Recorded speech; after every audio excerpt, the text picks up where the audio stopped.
Every now and then, a voice comes along into my life and offers me better health, and that voice is always a voice of encouragement and wisdom. And when I listen, I realize that my life is truly changed for the better. So I want to tell you this morning a story about three of those voices that happened in a relatively short period of time in my life, which was also a very difficult time.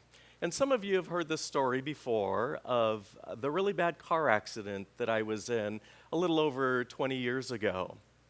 I was heading to work, as I normally do on weekdays. I was going to the church office, and as I was driving along, I came to an intersection where there was a red light, and because the four cars in front of me were stopped, of course I stopped too. And that's all I remember, except for a very, very loud crash, and then saying, "Oh God."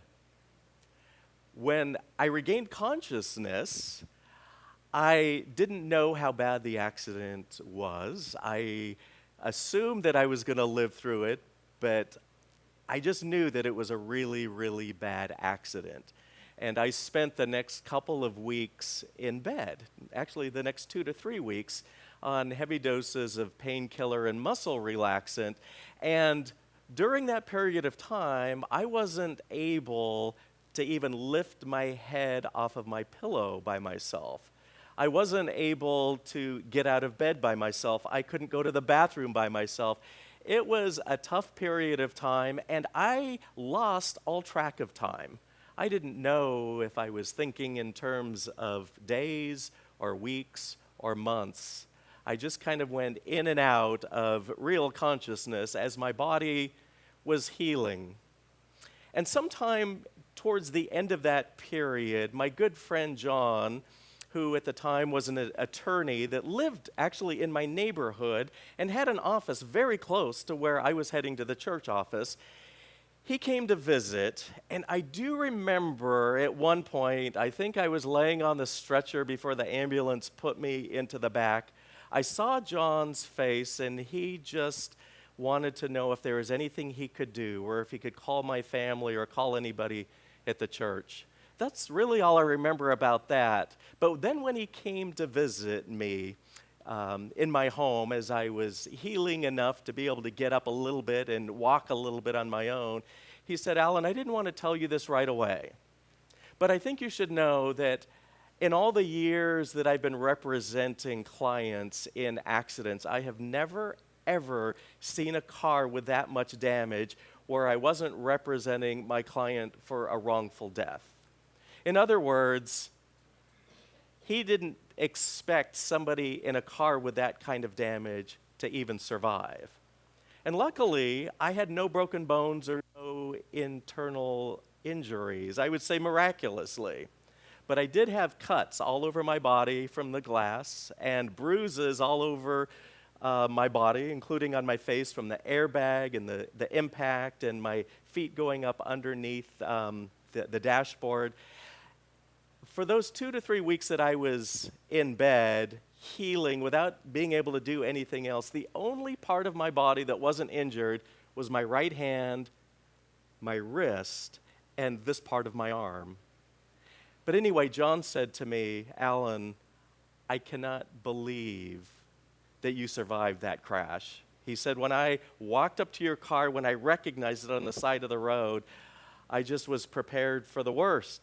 And he said to me, "I believe that God still has something important for you to do."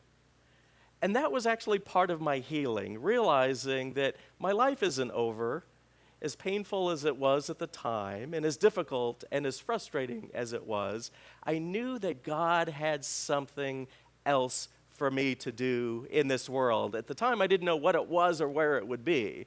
But I remember that voice of encouragement and wisdom, and it has stuck with me all these years, and it has been a part of the healing process. Well, after that period of 2 to 3 weeks, I went back and saw the doctor, who basically told me to expect to be in pain for the rest of my life. In fact, expect to be in rather severe pain. Now, that wasn't very encouraging, but he also said, I want you to know that what you do in physical therapy for the next several months will have a major impact on the amount of pain that you suffer and the quality of life that you will have afterwards. And I'll tell you, I listened to that doctor, and for the next almost 5 months, I pushed myself in physical therapy to the point of exhaustion because I trusted his words that what I did during that time would have a huge impact on the pain that I might or might not have and my overall healing process. Well, eventually, I started seeing a chiropractor during that same period of time, and he offered me the third voice of encouragement and wisdom. And he said, Alan, I want you to know that how you treat your body for the rest of your life will determine your quality of life in every other way. And I'll tell you, those three voices of encouragement and wisdom have carried me through the difficult times. In fact, I'm happy to report 21 years later, most days I have no pain or very, very little pain. I have stiffness pretty much every morning, and I feel it throughout the day, but most of the time I have no pain because I listen to those voices of encouragement and wisdom. And my guess is everybody here has received that same gift of a voice of encouragement and wisdom from somebody that helped us to live healthier and more fulfilled lives. And it is certainly the case that Jesus was one of those voices. And today's lesson in the Gospel of John is such a great example of that.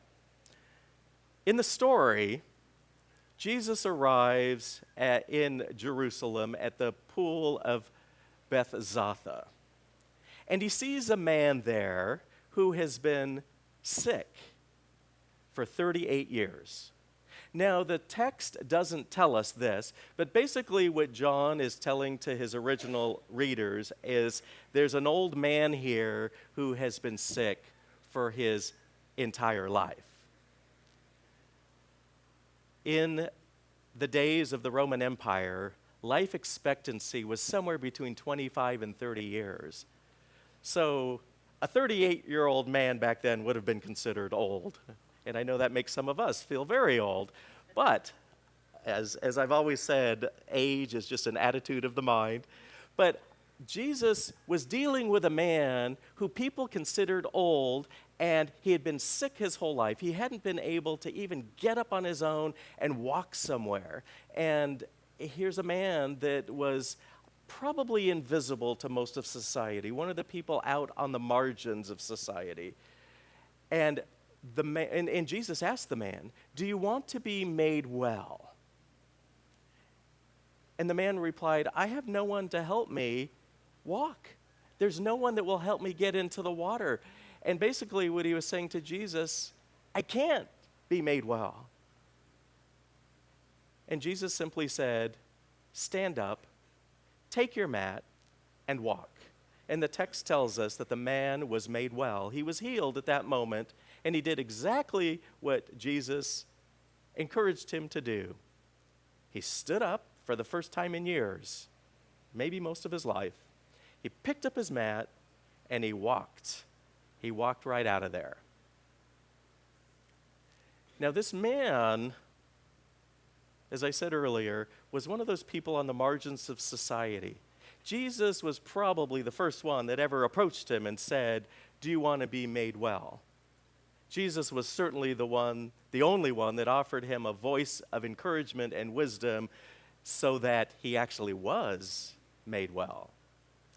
You see, in the story, apparently, in this pool of Bethzatha, every once in a while, the water would be stirred up, and the first person into the water was healed.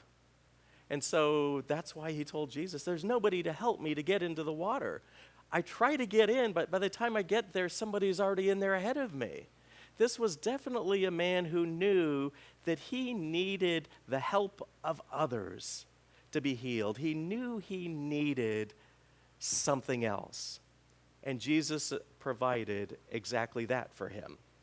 Now, one of the things I love about this story is that this man was not only healed physically, but he was healed in other ways as well. In fact, his whole life got better in just about every other way. Because we know from reading the rest of the story that this man was not only feeling better, he was able to walk again. He was able to go wherever he wanted, something that most of us take for granted. He also was able to work again. And he was able to go to the temple.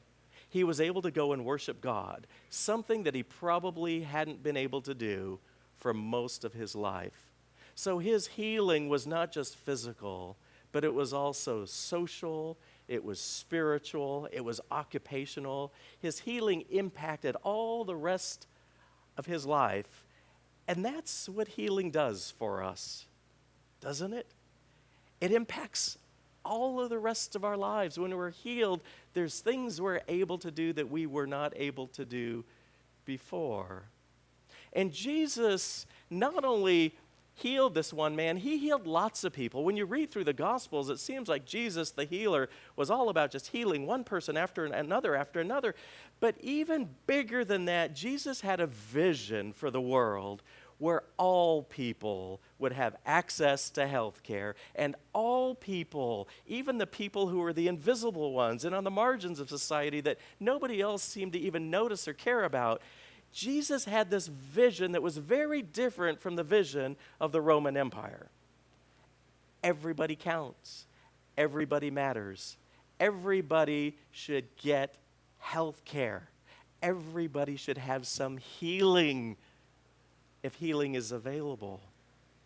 And so Jesus basically had this vision that he proclaimed. That was his teaching.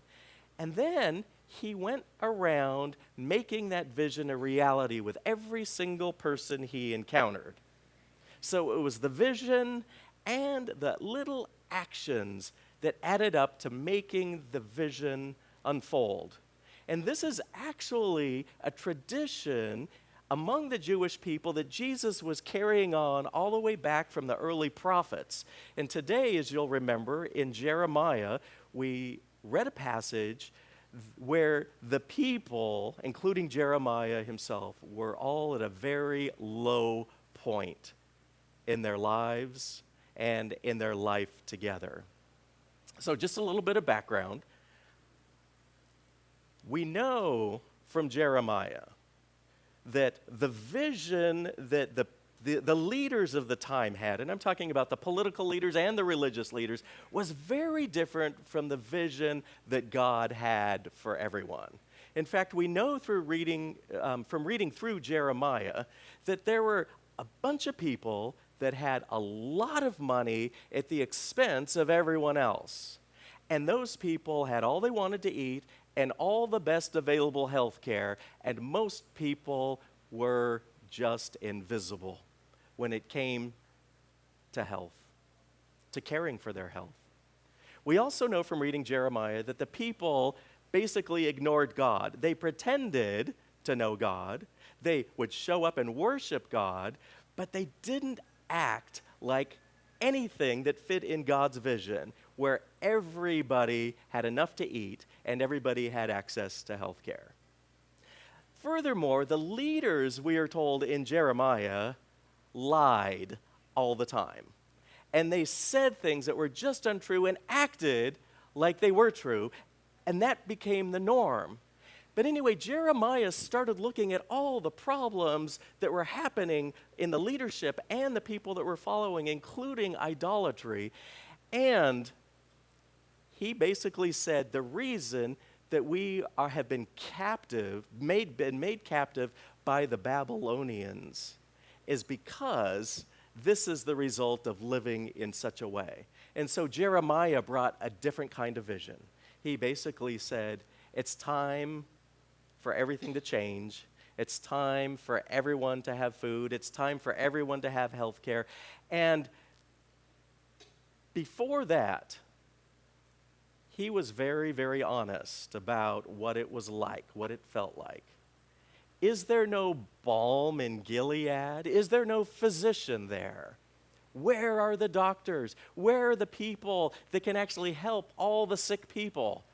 And in the Old Testament times, Gilead was a place just on the other side of the Jordan River. I guess if I'm facing you, it would be on this side. So there's the Jordan River here. Gilead was the region over here. Jericho was here, and Jerusalem was there. Everybody knew that in Gilead there were medicinal properties. That's where people brought the medicine from. That's where the doctors went and got trained and where they came from. And so, is there no balm in Gilead? Are there no physicians there?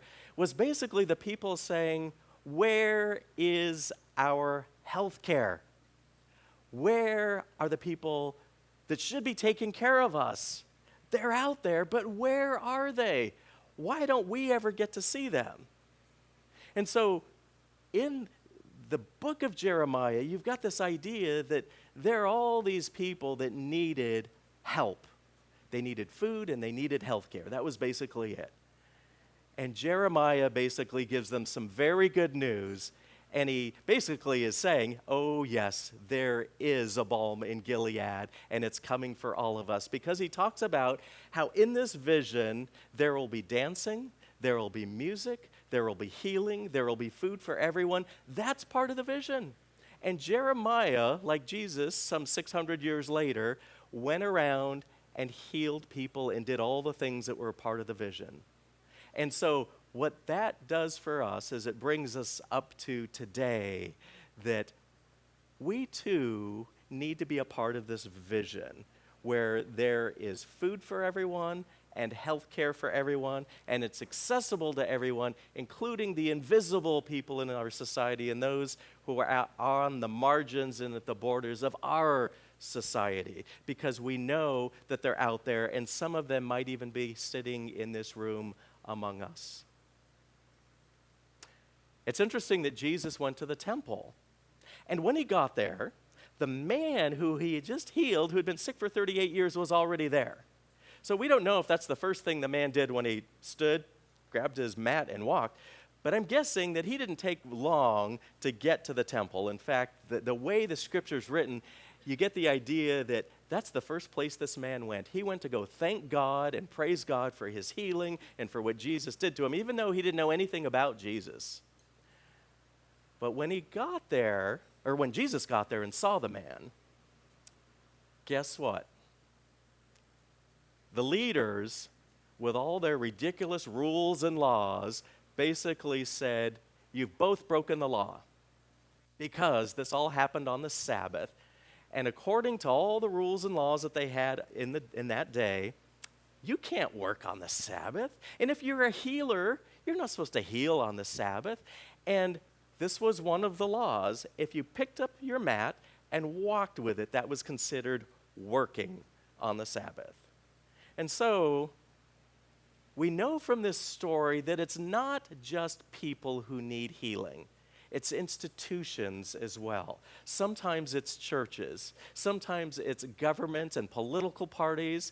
And sometimes it is the whole shebang, the whole paradigm. And what Jesus brings in this story is the idea and the promise and the call to all of us to be a part of this great big vision and to do our part in it.